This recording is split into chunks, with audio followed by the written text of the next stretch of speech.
Hi hello ನಮಸ್ಕಾರ. ನಾನು ನಿಮ್ಮ ಸಚಿನ್ ಬೆಕ್ಕೈಸ್ ಯೂಟ್ಯೂಬ್ ಚಾನಲ್ಗೆ ಸ್ವಾಗತ. ಸ್ನೇಹಿತರೆ, ನಾನಿವತ್ತು ನಿಂತಿರ್ತಕ್ಕಂಥದ್ದು ಹೆಬ್ಬಳಲ ದೇವಸ್ಥಾನದ ಮುಂದೆ.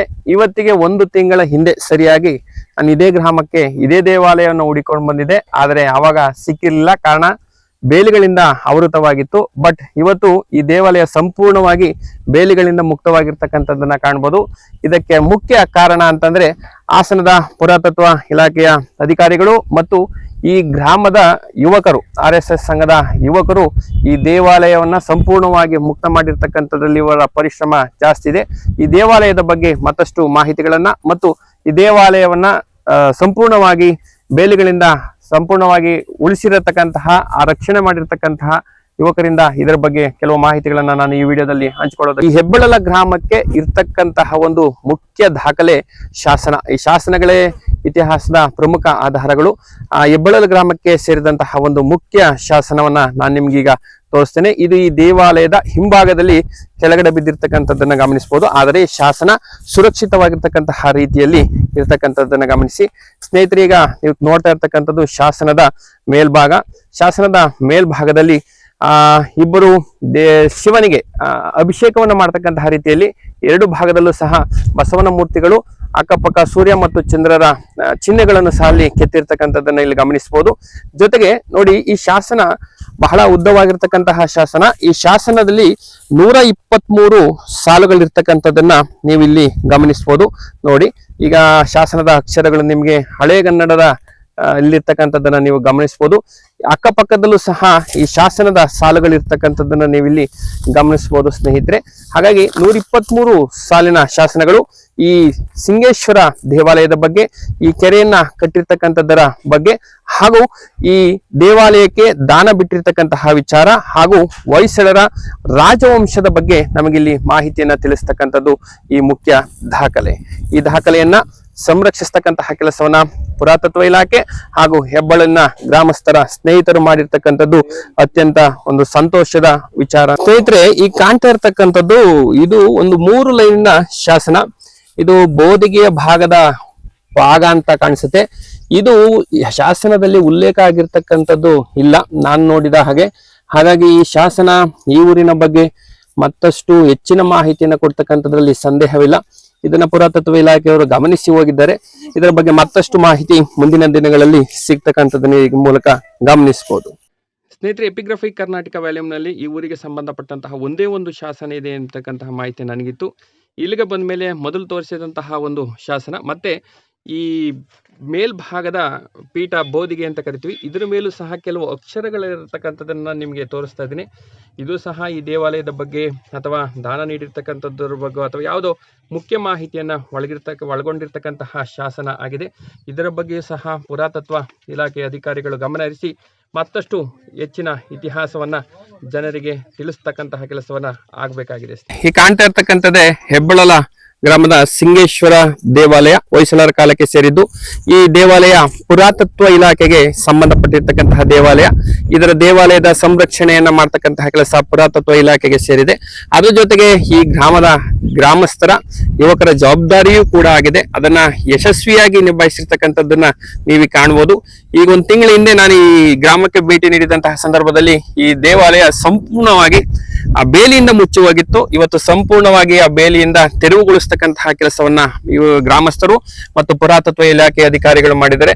ಅದಕ್ಕೆ ನಾನು ಈ ಮೂಲಕ ಅಭಿನಂದನೆಯನ್ನು ಸಲ್ಲಿಸ್ತೇನೆ. ಯಾಕೆಂತಂದ್ರೆ ಪ್ರಾಚೀನ ಸ್ಮಾರಕಗಳು ರಕ್ಷಣೆ ನಮ್ಮ ಜವಾಬ್ದಾರಿ. ಅದನ್ನ ನಿಭಾಯಿಸಿದಾಗ ಮಾತ್ರ ಅದು ಮುಂದಿನ ತಲೆಮಾರಿಗೆ ಕೊಂಡೊಯ್ಯೋದಕ್ಕೆ ಸಾಧ್ಯ ಇದೆ.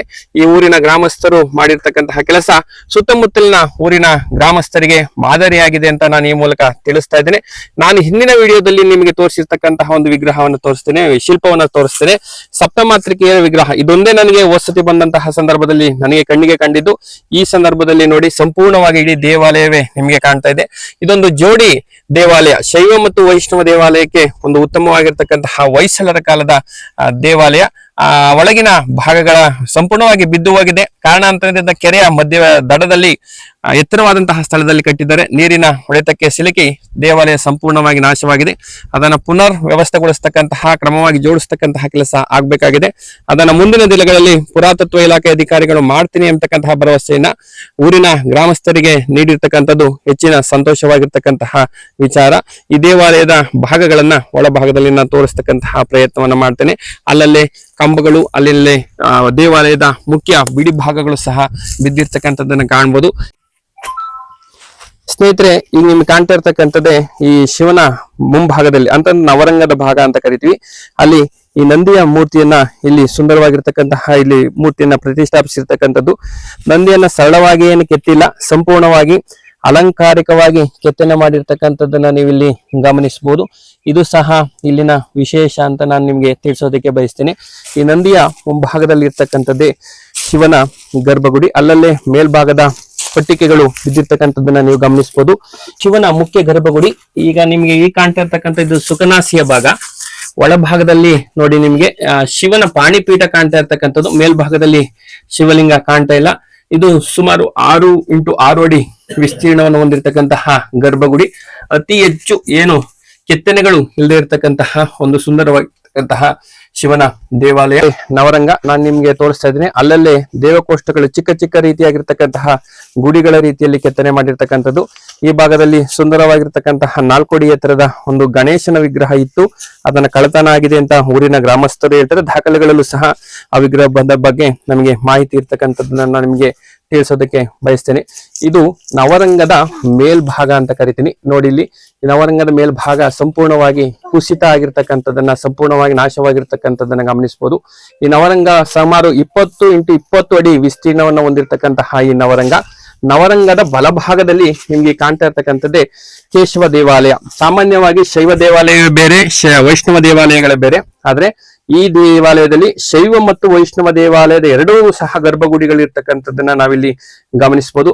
ನೋಡಿ ಇಲ್ಲಿ ಕೃಷ್ಣನ ಕೊಳಲು ಊದ್ತಾ ಇರ್ತಕ್ಕಂತಹ ಒಂದು ಸುಂದರವಾಗಿರ್ತಕ್ಕಂತಹ ವಿಗ್ರಹ. ಗೋವುಗಳು ಆ ಕೊಳಲಿನ ನಾದವನ್ನು ಆಲಿಸ್ತಕ್ಕಂತಹ ರೀತಿಯಲ್ಲಿ ಸುಂದರವಾಗಿರ್ತಕ್ಕಂತಹ ಶಿಲ್ಪವನ್ನ ಇಲ್ಲಿ ಕೆತ್ತನೆ ಮಾಡಿರ್ತಕ್ಕಂಥದ್ದನ್ನ ನೀವು ಇಲ್ಲಿ ಗಮನಿಸಬಹುದು. ಈ ಅಕ್ಕಪಕ್ಕ ಏನಿದೆ ಇದು ಆ ಗರ್ಭಗುಡಿಯ ಬಾಗಿಲು. ಆ ಬಾಗಿಲಿಗೆ ಒಂದು ಮೇಲ್ಭಾಗದ ಭುವನೇಶ್ವರಿ ಅಂತ ಕರಿತೀವಿ, ಅದು ಬಿದ್ದಿರ್ತಕ್ಕಂಥದ್ದನ್ನ ಗಮನಿಸಬಹುದು. ಅಕ್ಕಪಕ್ಕ ನೋಡಿ ವೈಷ್ಣವ ದೇವಾಲಯಕ್ಕೆ ಸಂಬಂಧಪಟ್ಟಂತೆ ದ್ವಾರಪಾಲಕರ ವಿಗ್ರಹಗಳಿದೆ. ಅದು ಸಂಪೂರ್ಣವಾಗಿ ಮಣ್ಣಿನಲ್ಲಿ ಮುಚ್ಚಿರ್ತಕ್ಕಂಥದ್ದನ್ನ ನಾನು ನಿಮ್ಗೆ ಈ ವಿಡಿಯೋದಲ್ಲಿ ತೋರಿಸ್ತಾ ಇದ್ದೇನೆ ಸ್ನೇಹಿತರೆ. ಹೀಗೆ ಹೆಬ್ಬಳಲ ದೇವಾಲಯ, ಶಿವ ದೇವಾಲಯ ಮತ್ತು ವೈಷ್ಣವ ದೇವಾಲಯ ಪ್ರಾಕೃತಿಕ ವಿಕೋಪಕ್ಕೆ ಒಳಗಾಗಿ ಸಂಪೂರ್ಣವಾಗಿ ನಾಶ ಆಗಿದೆ.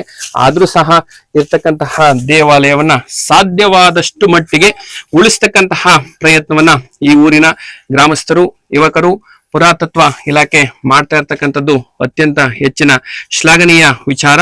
ಇದು ಬೇರೆಯ ಊರಿನ ಯುವಕರಿಗೆ ಒಂದು ಮಾರ್ಗದರ್ಶನ ಆಗತ್ತೆ, ಸ್ಫೂರ್ತಿ ಆಗತ್ತೆ ಅಂತ ನಾನು ಕೂಡ ಭಾವಿಸ್ತಾ ಇದ್ದೇನೆ. ದೇವಾಲಯವನ್ನ ಸಂಪೂರ್ಣವಾಗಿ ಸ್ವಚ್ಛಗೊಳಿಸಿರ್ತಕ್ಕಂತಹ ಈ ಊರಿನ ಗ್ರಾಮಸ್ಥರಲ್ಲಿ ಒಬ್ಬರಾಗಿರ್ತಕ್ಕಂತಹ, ಯುವಕರಲ್ಲಿ ಒಬ್ಬರಾಗಿರ್ತಕ್ಕಂತಹ ಅವಿನಾಶ್ ಅವರು ನನ್ನ ಹಿಂದಿನ ವಿಡಿಯೋವನ್ನ ನೋಡಿ ನನ್ನ ಕಾಂಟ್ಯಾಕ್ಟ್ ನಂಬರ್ ತೆಗೆದುಕೊಂಡು ನನಗೆ ಫೋನ್ ಮಾಡಿ ಇವತ್ತು ಮತ್ತೆ ನೆನ್ನೆ ಬರೋಕೆ ಹೇಳಿದ್ರು. ನನ್ನ ತರಗತಿಗಳು ಇದ್ದಿದ್ರಿಂದ ನನಗೆ ಬರೋಕ್ಕಾಗ ಸಾಧ್ಯ ಆಗಿರ್ಲಿಲ್ಲ. ಇವತ್ತು ನಾನು ಈ ಗ್ರಾಮಕ್ಕೆ ಭೇಟಿ ನೀಡಿದ್ದೀನಿ. ಈ ದೇವಾಲಯದ ಬಗ್ಗೆ, ದೇವಾಲಯವನ್ನ ಸ್ವಚ್ಛಗೊಳಿಸಿರ್ತಕ್ಕಂಥದ್ರ ಬಗ್ಗೆ, ಬೇಲಿಗಳನ್ನ ಸಂಪೂರ್ಣವಾಗಿ ತೆಗೆದಿರ್ತಕ್ಕಂಥದ್ರ ಬಗ್ಗೆ, ದೇವಾಲಯದ ಮಹತ್ವದ ಬಗ್ಗೆ. ಯಾಕೆಂದ್ರೆ ಪ್ರಾಚೀನ ಸ್ಮಾರಕಗಳು ರಕ್ಷಣೆ ಮಾಡತಕ್ಕಂಥದ್ದು ಪ್ರತಿಯೊಬ್ಬರ ಜವಾಬ್ದಾರಿ. ಅದನ್ನ ನಿಭಾಯಿಸಿರ್ತಕ್ಕಂಥದ್ದು ನನಗೆ ಸಂತೋಷದ ವಿಚಾರ. ಆ ವಿಚಾರದ ಬಗ್ಗೆ ಈ ಊರಿನ ಗ್ರಾಮಸ್ಥರಾಗಿರ್ತಕ್ಕಂತಹ ಅವಿನಾಶ್ ಅವರ ಬಳಿ ಕೇಳ್ತಾ ಇದ್ದೇನೆ. ಈ ಗ್ರಾಮದ ಬಗ್ಗೆ, ಈ ದೇವಾಲಯದ ಸಂರಕ್ಷಣೆ ಬಗ್ಗೆ ನಿಮ್ಮ ಅನಿಸಿಕೆ ಹೇಳಿ ಸರ್. ಸರ್, ಇದು ಪುರಾತನ ಕಾಲದಿಂದ ಬಂದಿರುವಂತಹ ದೇವಸ್ಥಾನಗಳು. ಇದನ್ನ ಇಲ್ಲಿಗೆ ಲಾಸ್ಟ್ ಆಗ್ಬಾರ್ದು. ಮುಂದೆ ನಮ್ಮ ಮಕ್ಕಳು, ಮೊಮ್ಮಕ್ಕಳು, ಮುಂದಿನ ಪೀಳಿಗೆ ಎಲ್ಲ ನೋಡ್ಬೇಕು. ಇದು ಉಳ್ಕೊಂಡು ಹೋಗ್ಬೇಕು. ದೇವಸ್ಥಾನದ ಬಗ್ಗೆ ಮಾಹಿತಿ ಇರೋದೆಲ್ಲ. ಇದ್ರ ಬಗ್ಗೆ ಅತಿ ಹೆಚ್ಚು ಪುರಾತತ್ವ ಇಲಾಖೆಯವರು ಇದನ್ನ ಗಮನ ಕೊಟ್ಟು ಇದನ್ನ ಉಳಿಸ್ಕೊಳ್ಳುವಂತ ಈ ಕೆಲಸದಲ್ಲಿ ಅವರು ಮುಂದುವರಿಬೇಕು. ಅದಕ್ಕೆ ಊರಿನವರು ಸಪೋರ್ಟ್ ಮಾಡ್ಬೇಕು. ಅದರಿಂದ ಈ ಜೊತೆಗೆ ಸೇರ್ಬಿಟ್ಟು ಎಲ್ಲರೂ ಊರಿನವರು ಮತ್ತೆ RSS ನವರು, ಪುರಾತತ್ವ ಇಲಾಖೆಯವರೆಲ್ಲ ಒಟ್ಟಿಗೆ ಬಂದು ಮೊನ್ನೆ ಸ್ವಚ್ಛತೆ ಮಾಡಿದ್ದಾರೆ. ಇದೇ ತರ ಸ್ವಚ್ಛತೆ ಮತ್ತೆ ಇನ್ನ ಕಟ್ಟುವ ಕೆಲಸ ಎಲ್ಲ ಮುಂದೆ ಸಾಗ್ಬೇಕು ಅಂತ ಕೇಳ್ಕೊಳ್ತೀವಿ. ನಾನು ಬಂದಿರತಕ್ಕಂತ ಉದ್ದೇಶ ಹೊಯ್ಸಳರ ಕಾಲದ ದೇವಾಲಯವನ್ನ ನಿನ್ನೆ ಮೊನ್ನೆ ಪುರಾತತ್ವ ಅಧಿಕಾರಿಗಳು ಮತ್ತು ಗ್ರಾಮಸ್ಥರು ಸಂಪೂರ್ಣವಾಗಿ ಬೇಲಿಗಳಿಂದ ಮುಕ್ತ ಮಾಡಿರ್ತಕ್ಕಂತಹ ವಿಚಾರವನ್ನ ನಾನು ಈ ವಿಡಿಯೋದಲ್ಲಿ ನಿಮಗೆ ತೋರಿಸೋದಕ್ಕೆ ಬಂದಿದ್ದೆ. ಸಂಪೂರ್ಣವಾಗಿ ಈ ದೇವಾಲಯ ಬೇಲಿಗಳಿಂದ ಮುಕ್ತವಾಗಿದೆ. ಆದರೆ ಕ್ರಮವಾಗಿ ಮೊದಲ ಇದ್ದಂತಹ ರೀತಿಯಲ್ಲೇ ಮೊದಲ ವಿನ್ಯಾಸದಲ್ಲಿ ಈ ದೇವಾಲಯ ನಿರ್ಮಾಣ ಆಗಬೇಕಾಗಿದೆ. ಅದರ ಕೆಲಸವನ್ನ ಪುರಾತತ್ವ ಇಲಾಖೆಯವರು ಮಾಡಬೇಕಾಗಿದೆ. ಆ ಪುರಾತತ್ವ ಇಲಾಖೆಯವರು ಮುಂದಿನ ದಿನಗಳಲ್ಲಿ ಇದನ್ನ ಹಂತ ಹಂತವಾಗಿ ಮಾಡ್ತೇವೆ ಅಂತಕ್ಕಂತಹ ಭರವಸೆಯನ್ನ ಊರಿನ ಗ್ರಾಮಸ್ಥರಿಗೆ ಕೊಟ್ಟಿದ್ದಾರೆ. ಪುರಾತತ್ವ ಇಲಾಖೆಯವರಿಗೆ ಊರಿನ ಗ್ರಾಮದ RSS ಯುವಕರು, ಊರಿನ ಹಿರಿಯವರು, ಹಿರಿಯ ಗ್ರಾಮಸ್ಥರು ಸಹ ಅವರಿಗೆ ಬೆಂಬಲವನ್ನ ನೀಡಿದ್ದರ ಫಲವಾಗಿ ಇವತ್ತು ಸಿಂಗೇಶ್ವರ ಸೂರ್ಯೋದಯವನ್ನ ನೋಡೋದಕ್ಕೆ ಸಾಧ್ಯವಾಗಿದೆ. ಹೀಗೆ ಪ್ರತಿಯೊಂದು ಊರುಗಳಲ್ಲೂ ಸಹ ಪ್ರಾಚೀನ ದೇವಾಲಯಗಳಿದೆ, ಸ್ಮಾರಕಗಳಿದೆ. ಈಗ ಆನೆಕೆರೆಯಲ್ಲಿ ಒಂದು ಜೋಡಿ ಶಿವ ದೇವಾಲಯವಿದೆ, ಸಂಪೂರ್ಣವಾಗಿ ಮುಚ್ಚಿ ಹೋಗಿದೆ. ಆ ದೇವಾಲಯದ ಮೇಲೆ ಕಾಯ್ಮಟ್ಟೆಯನ್ನ ಹಾಕಿರ್ತಕ್ಕಂಥದ್ದು, ಸೋಗೆಯನ್ನ ಎಳೆದಿರ್ತಕ್ಕಂಥದ್ದನ್ನ ನಾವು ಗಮನಿಸಬಹುದು. ಇನ್ನು ದಿಂಡಗೂರಿನಲ್ಲಿ ಒಂದು ಭೇಟಿಯನ್ನು ನೀಡಿದಂತಹ ಸಂದರ್ಭದಲ್ಲಿ ಮಲ್ಲಿಕಾರ್ಜುನ ದೇವಾಲಯ ಅಂತ ಇದೆ. ಆ ದೇವಾಲಯದ ಹಿಂಭಾಗದಲ್ಲಿ ಸುತ್ತಲೂ ಸಹ ಬೇಲಿಗಳು ಬೆಳೆದಿರ್ತಕ್ಕಂಥದ್ದನ್ನ ಗಮನಿಸಬಹುದು. ಪುರಾತತ್ವ ಇಲಾಖೆ ಜವಾಬ್ದಾರಿ ಇದ್ದಂತಹ ಸಂದರ್ಭದಲ್ಲಿ ಪುರಾತತ್ವ ಇಲಾಖೆ ದೇವಾಲಯಗಳ ಸಂರಕ್ಷಣೆಯನ್ನ ಮಾಡುತ್ತೆ. ಆದರೆ ಪುರಾತತ್ವ ಇಲಾಖೆಗೆ ಸೇರ್ಪಡೆಯಾಗದಿರ್ತಕ್ಕಂತಹ ಎಷ್ಟೋ ಪ್ರಾಚೀನ ದೇವಾಲಯಗಳು, ಸ್ಮಾರಕಗಳು, ಕಟ್ಟಡಗಳು ನಿಮ್ಮೂರಿನಲ್ಲಿ ಕೆಲವು ಸುತ್ತಮುತ್ತಲಿನ ಊರುಗಳಲ್ಲಿ ಇರ್ತಕ್ಕಂಥದ್ದನ್ನ ಗಮನಿಸಬಹುದು. ಸುತ್ತಮುತ್ತಲಿನ ಊರಿನ ಗ್ರಾಮಸ್ಥರು, ಯುವಕರು, ವಿದ್ಯಾರ್ಥಿಗಳು ಆ ಪ್ರಾಚೀನ ಸ್ಮಾರಕಗಳನ್ನ ರಕ್ಷಣೆ ಮಾಡಿ ಅವುಗಳನ್ನ ಉಳಿಸ್ತಕ್ಕಂತಹ ಕೆಲಸವನ್ನ ಮಾಡಿದ್ರೆ ನಮ್ಮ ಸಂಸ್ಕೃತಿ ಮುಂದಿನ ಪೀಳಿಗೆಗೂ ಸಹ ಕೊಂಡೊಯ್ಯೋದಕ್ಕೆ ಸಾಧ್ಯ ಆಗುತ್ತೆ ಅಂತ ಹೇಳ್ತಾ, ಇಂತಹ ಒಂದು ಕೆಲಸಕ್ಕೆ ನನ್ನನ್ನ ಮತ್ತೊಮ್ಮೆ ಕರೆಸಿದಂತಹ ಊರಿನ ಗ್ರಾಮಸ್ಥರಿಗೂ ಹಾಗೂ ಸ್ನೇಹಿತರಾಗಿರ್ತಕ್ಕಂತಹ ಅವಿನಾಶ್ ಅವರಿಗೂ ಸಹ ಈ ವಿಡಿಯೋದ ಮೂಲಕ ಧನ್ಯವಾದಗಳನ್ನ ತಿಳಿಸ್ತಾ ಮತ್ತೊಂದು ವಿಡಿಯೋದೊಂದಿಗೆ ನಾನು ನಿಮ್ಮನ್ನ ಭೇಟಿ ಮಾಡ್ತೇನೆ ಸ್ನೇಹಿತರೆ. ಅಲ್ಲಿವರೆಗೂ ನಮಸ್ಕಾರ.